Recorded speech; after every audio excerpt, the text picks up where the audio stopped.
This is the Embodied Performance Podcast, episode 28. I'm Nick Markey, Beach Barbell, Physical Therapy and Performance and Strength Training in Wilmington, North Carolina, and very soon a new gym. Check out beachbarbell.com for details.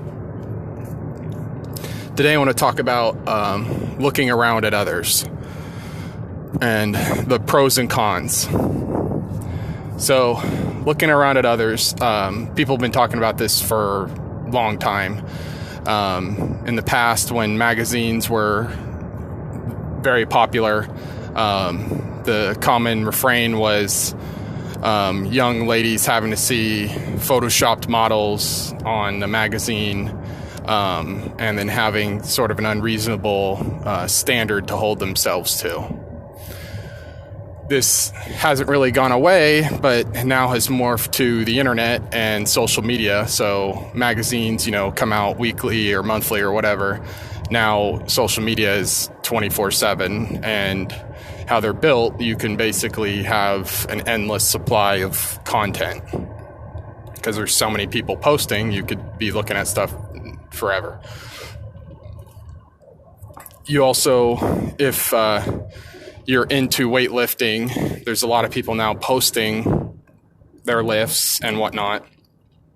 And so, yeah, there are a lot of women doing that, but probably mostly men. And you generally kind of like, people posting stuff on social media about their vacation and whatever awesome stuff they're doing. You're oftentimes seeing just the positive. So you're just seeing the good lifts, you're seeing the good days, you're seeing, people really enjoying themselves on vacation. And then since there's an endless supply, to you, it seems like everyone else is enjoying this awesome life. And that's probably the biggest con. And there is some research to back up sort of a Facebook depression, where since you see everyone else doing great things all the time, and since we don't really oftentimes think about that this is all curated, people are posting what they want to post, so people aren't probably going to post all their negative stuff generally. You kind of assume that you're living this boring life. You're not going on vacation. You're stuck in an 8 to 5, 9 to 5 job, and everyone else has got this great life going to Hawaii and Thailand, and everyone is working out hard and doing all this great stuff. You can get kind of depressed because you're inundated with this content, and you yourself aren't necessarily going through that, but without realizing that neither of those people. You're just seeing, generally people are going to post the best stuff of themselves.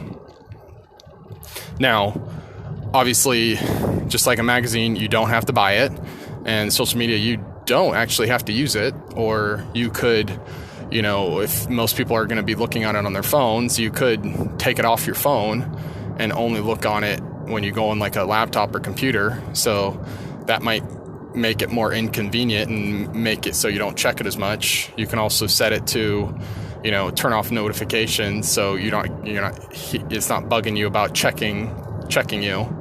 But since a lot of people do it, and the apps are designed very well, you tend to stay kind of stuck on them, because you just can endlessly scroll nearly forever.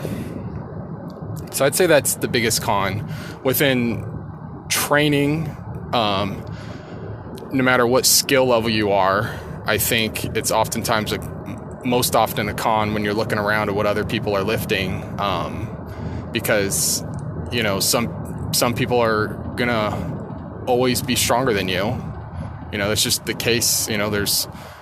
There's only, I guess, one world record holder, right? There's one world record holder for the sprint and all that. So there's always going to be someone that's probably faster than you, and there's always going to be someone that's probably stronger than you. And then there are people that are the opposite, that are slower and weaker than you. But we tend to look at the negative. So we see the people who are stronger than us or lifting more weight than us, and I'm sure for some people that might be motivating because you say, hey, they're doing really, they're working hard. I'm going to work hard too. And if that's how you approach it, then that could be a positive. Same thing with seeing stuff on social media.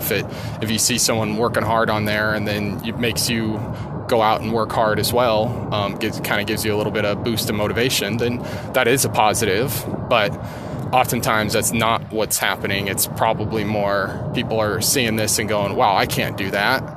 Why do I even try? That's one route people go. They say, if I can't do what this person that's posting on the media is doing, then why do I even try?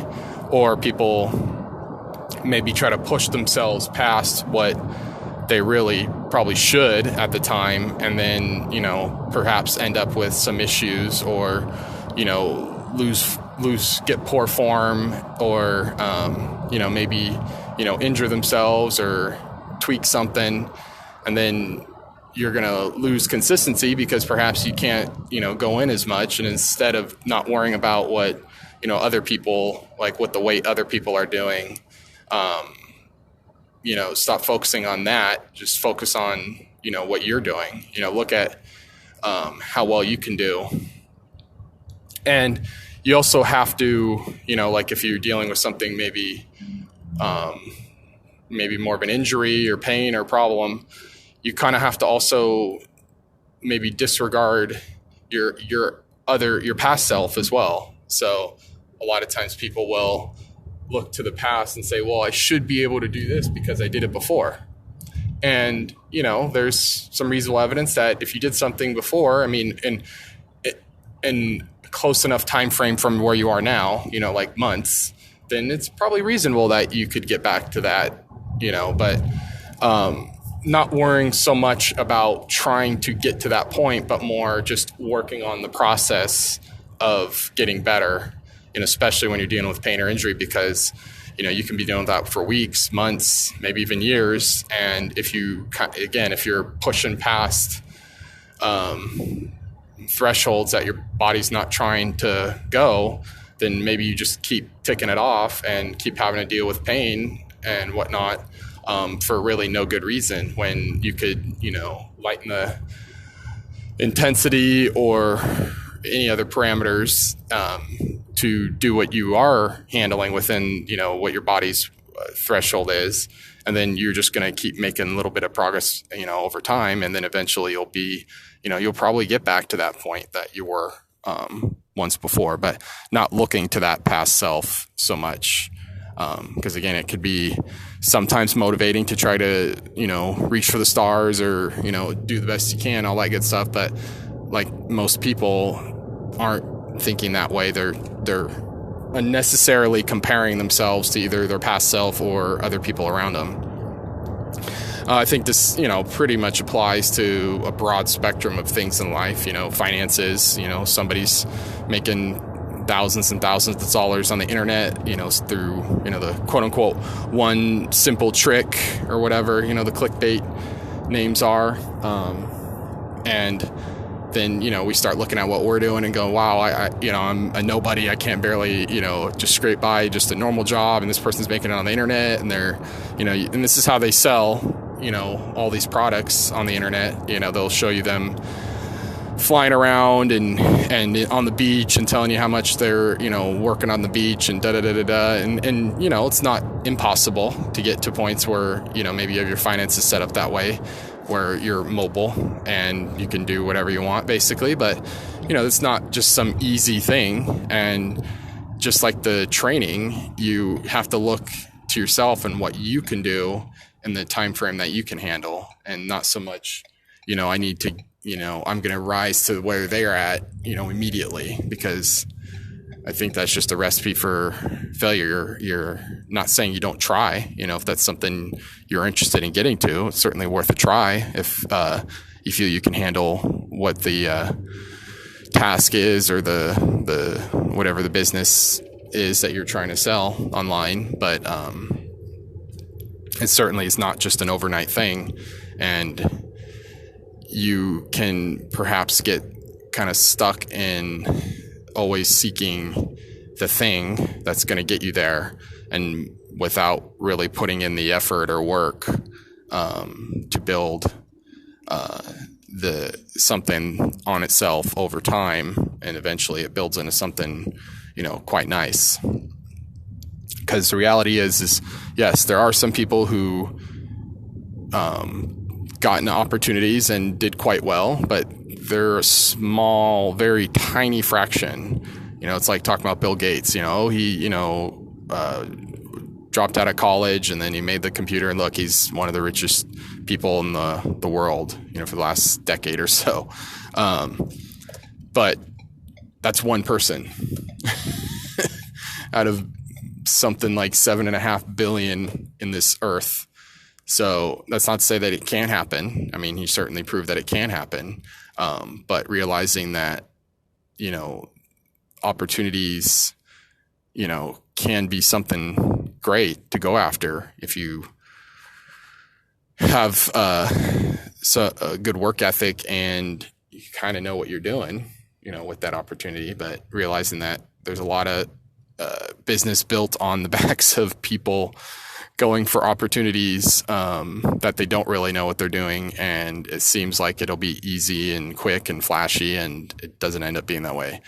That's how the whole gold rush happened. The people that made the most money off the gold rush were the people selling boots and shovels, because they knew that they were always going to be selling, because there were always going to be people buying that stuff, because everyone was thinking they were going to get, super rich from the gold rush. But the reality is that most people didn't. Yeah, some did, I'm sure, but most didn't. And the people that cleaned up and did great were the ones that were selling boots and shovels and jeans and whatever, because they had a constant supply of customers.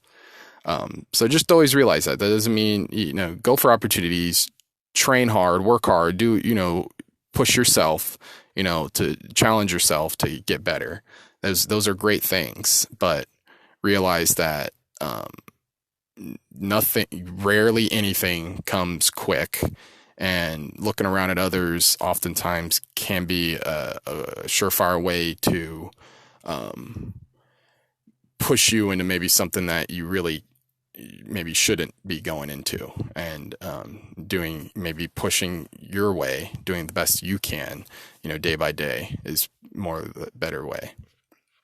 Now, talked a lot about a lot of negative, but, obviously the positive of looking at others, already mentioned, was if, you see something and it motivates you to work hard on how you can do it, but you're focused on yourself and you just used others as inspiration.